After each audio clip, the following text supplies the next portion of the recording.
محترم ناظرین، ویڈیو دیکھنے سے پہلے ہمارے چینل کو سبسکرائب کریں اور ساتھ میں موجود بیل آئیکن کو بھی پریس کریں تاکہ ہماری آنے والی ہر ویڈیو کی نوٹیفیکیشن آپ کو بروقت اور آسانی سے پہنچ سکے۔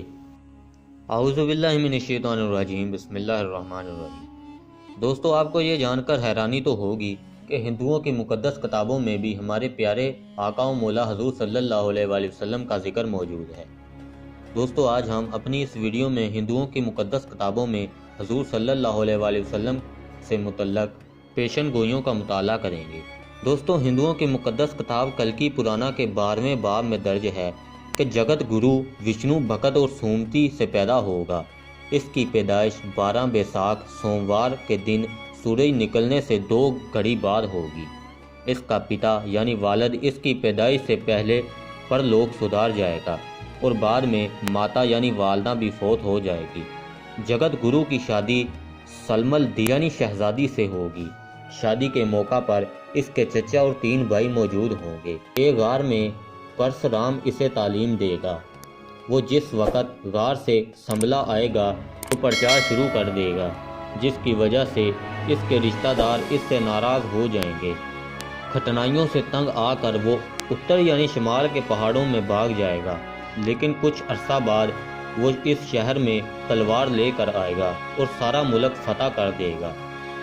جگت گرو کے پاس بجلی سے تیز رفتار ایک گھوڑا ہوگا، جس پر وہ سوار ہو کر وہ زمین اور 7 آسمانوں کی سیر کرے گا۔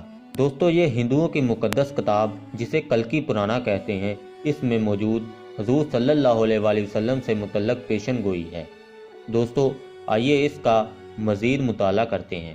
دوستو، اگر آپ نے اس پیشن گوئی پر غور کیا ہے تو آپ کو ضرور سمجھ آ جائے گا کہ یہ پیشن گوئی اپنے اندر درجنوں پیشن گوئیوں کو سموئے ہوئے ہے، جو کہ لفظ با لفظ پوری ہو چکی ہیں۔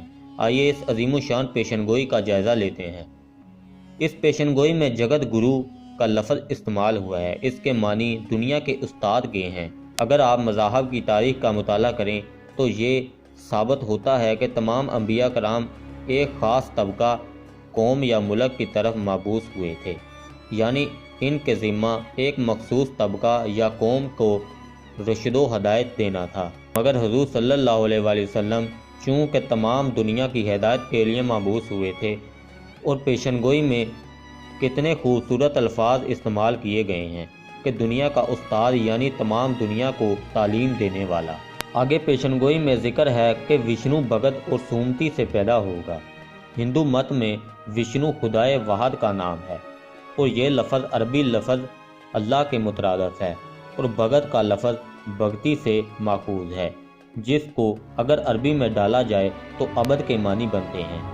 اس طرح وشنو بھگت کا عربی میں ترجمہ عبداللہ بنتا ہے، جو کہ حضور صلی اللہ علیہ وآلہ وسلم کے والد تھے۔ والدہ کے لیے پیشن گوئی میں سومتی کا لفظ آیا ہے۔ سو کے معنی امن و اطمینان ہوتے ہیں اور متی کے معنی دل کے ہیں، تو یہ آمنہ کے معنی دے گا، جو حضور صلی اللہ علیہ وآلہ وسلم کی والدہ کا نام ہے۔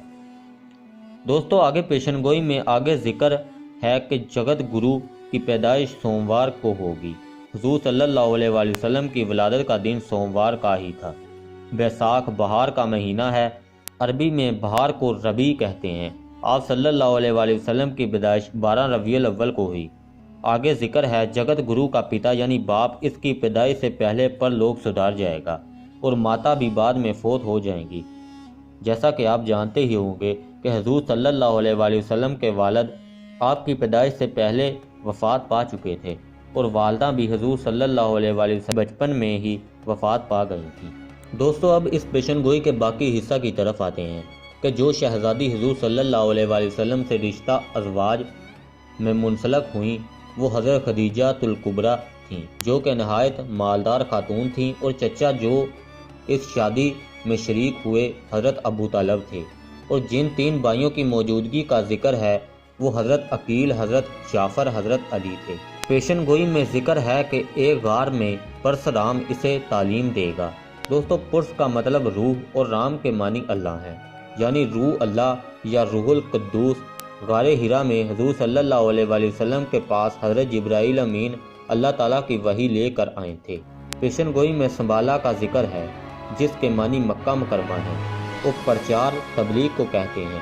یعنی غار حرا میں جب آپ کو اللہ تعالیٰ کے پیغام ملا تو آپ نے تبلیغ کرنی شروع کر دی، جس کی وجہ سے آپ صلی اللہ علیہ وآلہ وسلم کے رشتہ دار آپ سے ناراض ہو گئے اور مصائب و تنگی کا دور شروع ہو گیا۔